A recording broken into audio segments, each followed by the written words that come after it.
Yo, what is going on YouTube? I am Germ here. Today we have a pretty massive story to talk about today, and this is something that could affect the LCS lock-in tournament. It could affect even the beginning of the spring split for the LCS, and this is something that could affect multiple players, multiple teams. I know you guys, you know it.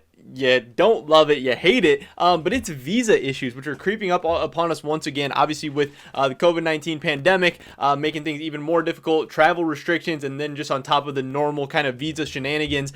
There is some players and some teams having some issues getting their full complete rosters ready for not only the lock-in tournament, but again, with just how these things work, you never know how long they're going to take. They could be affecting the start of the spring season as well. In this video today, we're going to be running over the teams, the players, what's going on, and what this means going forward. But before we get into that, I just want to mention real quick a word from today's sponsor, which is DraftBuff. This is a fantasy esports website and app, fantasy leagues for your favorite esports. You can play now in the browser, you can download on the App Store, you can get it on Google Play. You have a ton of different options. You can challenge the community with unique fantasy games like fantasy leagues, draft royales, and brackets, and play with over 100,000 fans across the world. Obviously, we have the LCS, LEC, LCK seasons all right around the corner. So if you want to play some fantasy esports, DraftBuff is an awesome place to do it. We're going to have the link in the description down below for you to get signed up, and if you do, make sure you use code IAMGERM. I would appreciate it a ton. And so with that, shout out to DraftBuff. With that being said, here we go talking about today's topic, which again is the visa issues going on around the LCS that might be affecting the lock-in tournament, might be affecting the spring split, and could just be really, really annoying to deal with. But first up, we got this tweet from Apple. This is something, again, I've been talking about this for a while now.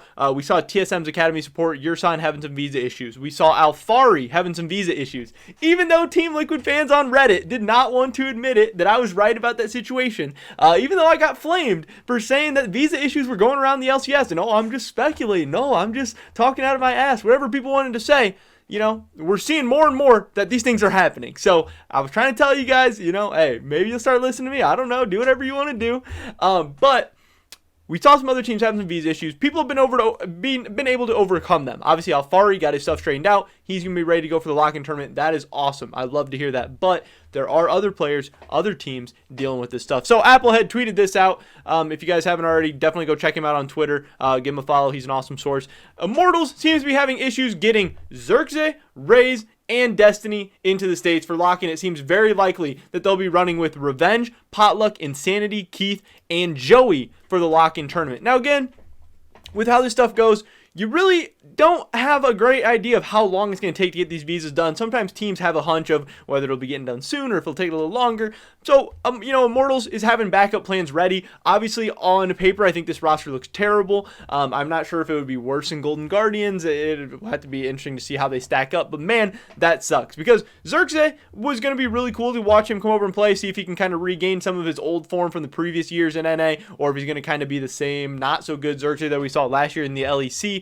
But again, Raze, Destiny, some other players people are hyped up for, people were excited for, and these are also the pieces that Immortals is trying to build their future roster around as well. So now having less time to kind of build synergies up with their team, having less time to get acclimated to the United States, to Los Angeles, just to NA in general. Obviously, a lot of these people are moving, you know, halfway across the world, having to get used to a new region, new lifestyle, meet new teammates, work at a new facility, live in a new just apartment. So many things change in your life, and you know, you want to get there early so you can get those things out of the way, so by the time the LCS season starts, you're kind of more comfortable. But now you're gonna have to do all those things while getting ready for the pretty much you're gonna come back in the middle of the LCS season. It's gonna be crazy, it's gonna be annoying, and I feel really bad for these guys. But obviously, you know, Keith finding his way back in the LCS once again. Potluck we've seen before, nothing too crazy. Joey in the support. It's gonna be really, really rough for Immortals. But unfortunately, you know, there are some other teams having some issues too. If we check out Applehead's Twitter, he did go on to say, Immortals, however, is not the only roster having visa issues. There are some other big name guys, actually.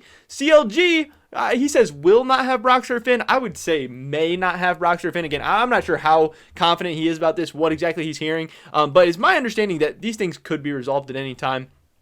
So CLG may not have Broxah or Finn. And one, I do feel a little bit bad if Broxah is going through this stuff again, because obviously he had to go through it last year. Has to be such a pain in the ass for him. He has to be so just over it, so frustrated, so annoyed. That sucks. And then obviously Finn, the new guy coming over from Rogue, just trying to kind of revitalize his career. This sucks, having to go through like more hoops to jump through, making the situation more difficult for him. That is going to be annoying. Golden Guardians are not going to have a newbie. Obviously that's another new pickup that maybe some people are excited about. And probably the biggest one that fans will be the most kind of upset about and disappointed about is that FlyQuest might not have Josedeodo. This is a guy who has an insane fan base. He gets so much love on Twitter that I see, on all the videos where I talk about him. There's so many people, Latin American fans, Argentinian fans, but even just people who watch Worlds and kind of were just impressed with this game and stuff. So many people are excited to see this guy. And also, of all the teams mentioned, CLG, FlyQuest, Golden Guardians, and Immortals, FlyQuest is probably the best team with the highest expectations. Immortals is projected to be not that great of a team. Golden Guardians projected to be not that great of a team. If they don't have their full strength at lock-in tournament or even to start the spring split, it's probably not the end of the world. Yes, it will suck. Yes, it will drag game quality down. Yes, it will maybe be not as exciting to watch. Maybe the quality of play will dip down a little bit, but it shouldn't affect how the tournament's going to go. It shouldn't affect the league standings or anything. At the end of the day, it's not that big of a deal if Immortals finishes 9th instead of 8th or something like that. But FlyQuest, who some people have as kind of a dark horse team, a team that could maybe make a run at the lock-in tournament, maybe could make a run at a Worlds appearance this year. If they don't have Josedeodo, who's supposed to be a very, very integral part of this team for the lock-in tournament, but at the end of the day, lock-in tournament still doesn't really matter. Yes, it's for $150,000, but it does not affect your standing in terms of spring split, summer split, whatever. But if this does drag out, I believe the spring split starts like February 8th, February 5th, whatever, first week of February, and that's a whole month away. But say this does drag out until then, that could really be bad if we start losing some spring split games. I am disappointed that a lot of these big names like Broxah, Finn, Josedeodo, Xerxe, some of these European guys, a lot of the new imports coming over, obviously, that they're having to go through these things. It sucks. I feel bad for them in the middle of the pandemic stuff. I'm sure people are stressed out of their minds. Having to change teams is already crazy, all that stuff. But it also sucks for the fan bases and just for the organizations who put a ton of time, money, effort, resources into these players, making these big signings and stuff, and maybe not being able to get their full investment. Maybe, again, not being able to just practice with their team, scrim with their team, gain synergies, start becoming friends like out of the game, start hanging out, start learning, just who each other are as people and everything. And that really, really does suck. And this is the first ever lock-in tournament, so I'm sure Riot wants it to go well, wants everyone to have a good impression of it. And just knowing that the teams might not be at full strength, we might not have the full superstars and everything. And again, none of these guys are superstars. Josedeodo has kind of a big brand. People like him. Broxah has a big fan base. People know Finn. People know Xerxe. But we're not talking about perks. We're not talking about, even Alfari's pretty big. We're not talking about any, like, the top 2 teams. Cloud9's going to be good to go. Team Liquid's going to be good to go. The teams that we expect to be at the top are mostly going to be all there. Most of the superstars in the LCS are going to be there. So this isn't catastrophic. This isn't like a death sentence for the lock-in tournament. This isn't a death sentence for the LCS. The top teams should still be able to finish towards the top of the lock-in tournament. The top teams should still not be affected as far as the LCS and everything goes. But again, you don't want to see this happen to any team. You don't want to see this happen to any organization. And so many of these people, I don't know exactly who their backup options are. I don't know who their backup plans are. But again, you see Immortals is having to start like Keith, having to start Potluck. That sucks. So I can only imagine like Golden Guardians, especially a team like Golden Guardians where their roster's already pretty weak. Who's their backup options going to be? Who is going to be replacing Josedeodo? Who's going to be replacing Broxah? Who's going to be replacing Finn? What could come, there could be some good to come of this. Maybe we see a new guy step in and really, really surprise us. But I think largely the story of replacements coming in, especially last-minute replacements who weren't even expecting to have to play or have to start or whatever, is that they largely don't do very well, which is pretty unfortunate to see. But again, I am hopeful that this won't affect the lock-in tournament too much. I do want it to do well. Riot wants it to do well. I'm very, very hyped up and excited for it. I hope, again, we're a month away from the start of the LCS. I hope all this stuff can get resolved before then. But I don't know. I don't think anyone on Twitter knows, because I don't even think the players or teams know exactly what kind of timelines or anything we're looking like. Like if you just think back to last year when all this stuff happened to Broxah, Team Liquid never really knew when it was going to happen or how long it was going to take. And I heard rumors that the LCS had maybe made some more connections as far as the government and everything, with hopefully being able to get visas expedited for their professional players, and maybe players in the LCS would have some priority or something.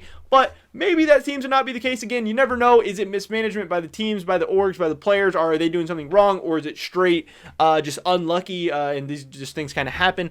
I don't know. It is really, really tough, complicated situation. But I just wanted everyone to know that, again, I don't know for sure that these players won't be playing in the lock-in tournament, but these are some of the guys, some of the main guys going through issues right now. And the teams are definitely getting backup plans ready to go, and the fans should know that this is possible.